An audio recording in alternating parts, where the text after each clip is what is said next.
Hi,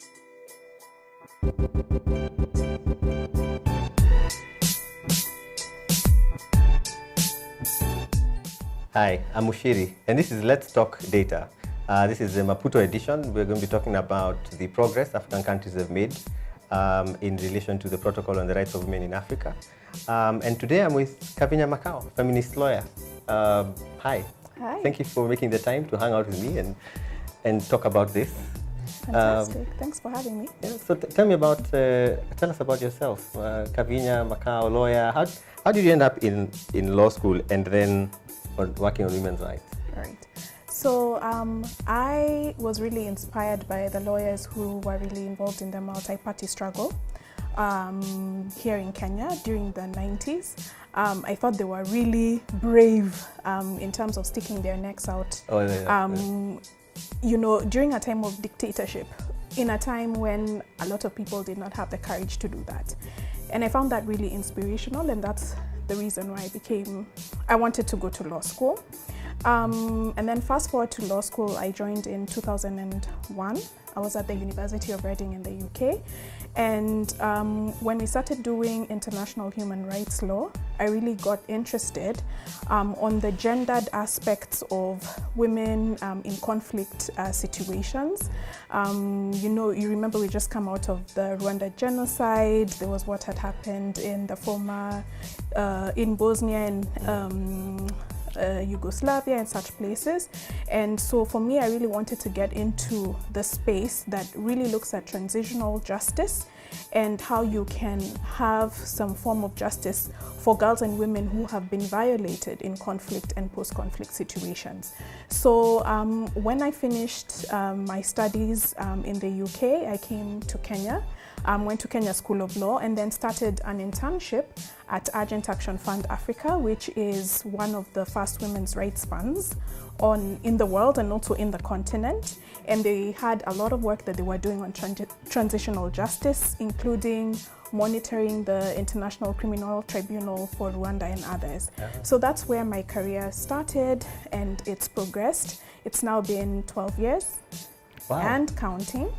And yeah, done quite a bit in that time, and just, you know, I'm grateful and really honored and privileged to have an opportunity to have an impact in terms of changing the space for girls and women on the African continent. No, excellent.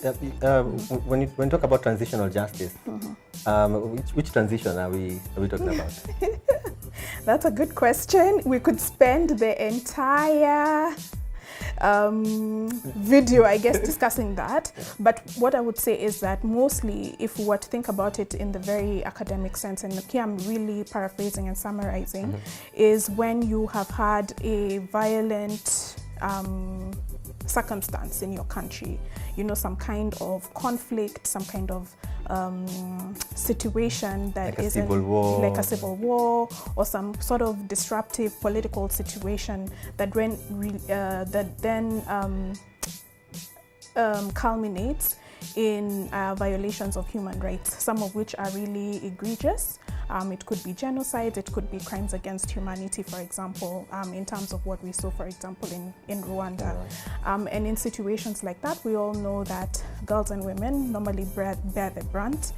There are all sorts of violations that happen, including sexual and gender-based forms of violence, and also other forms of violence.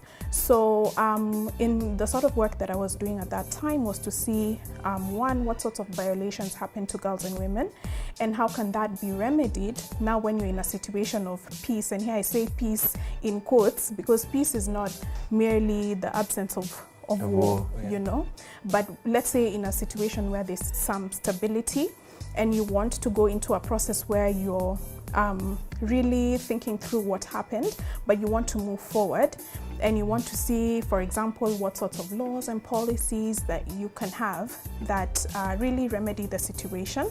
But also, I would say one of the things that has always consistently been a gap is what sort of remedies are there for girls and women in this transitional phase including the question of reparations, right? So just making sure that that is fully taken into consideration in terms of the transitional justice processes that come after that.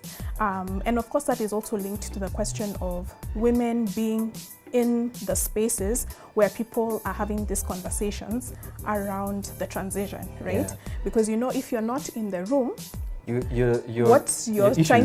issues will never be fully articulated by someone else. And when we say that you're participating, not just in a tokenist kind of way, but in meaningful ways, where what you say is taken into consideration and it's also reflected into, say, for instance, the laws and policies that culminate out of this process. So in a nutshell, that's what I would say. Yes. So from Urgent Action Fund, you know, working around a lot of, and my understanding of the Urgent Action Fund was that it was mobilizing grants, you know, to civil society organizations and frontline actors, frontline people who work in the front lines, who couldn't go through the long, arduous processes of fundraising for a proposal. My understanding was that it was a bit more agile than normal grants. So when I was working at Urgent Action Fund, what we were doing was two things. In terms of the rapid response grant making, which you have described, which was essentially trying to get funds in the quickest means possible to frontline actors who are actually women, you know, and to deal with unanticipated situations, yeah? For example, what we just described, disruptive conflict and all of that.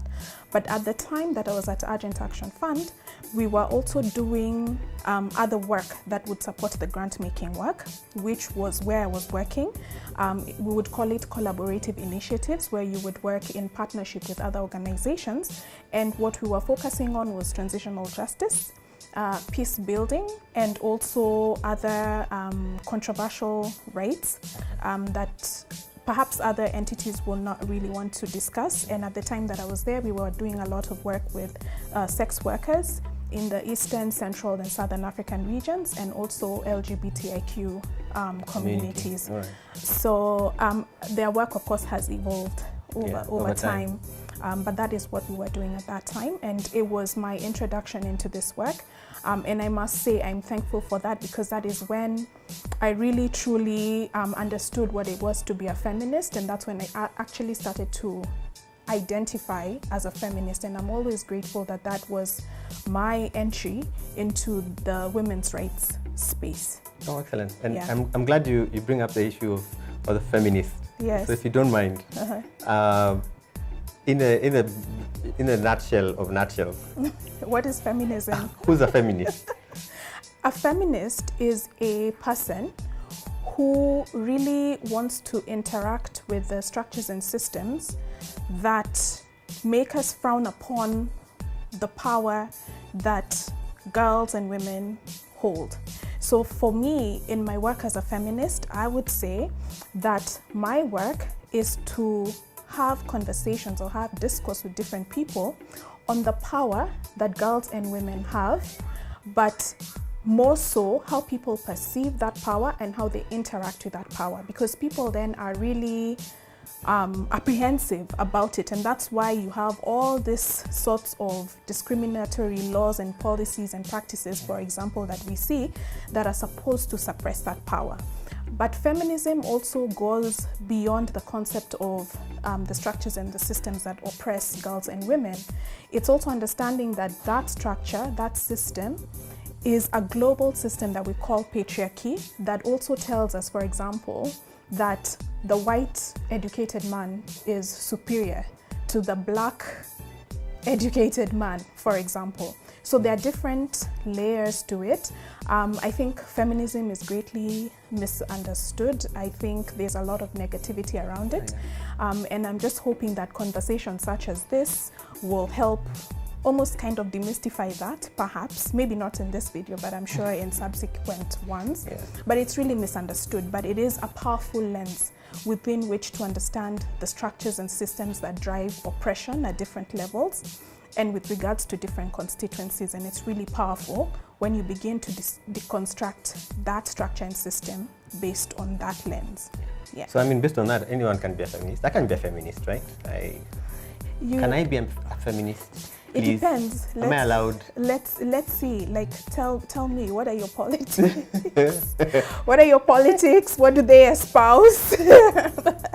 So, assuming that my politics align up with your description, then that would, you could. You know, You could potentially be. Yeah. But also, you see, it's the politics of identity. Yeah. There are people who actively do exactly what I have talked about, but will not necessarily want to identify as feminist. Like, I've had conversations with different colleagues within the women's rights space who, by their very description, at least I think, should identify as feminist, but they don't, and they have their reasons.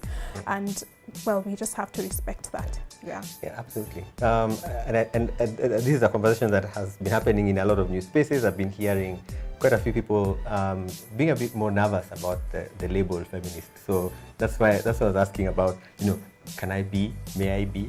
And I know it's not a club, it's an opt-in. It's you identifying as someone who fights for these things. All right, so that's a little bit about you, about her life from Urgent Action Fund. Up until Urgent Action Fund. When we come back, a little bit more about what Kavinya worked on when she left Urgent Action Fund. We'll be back.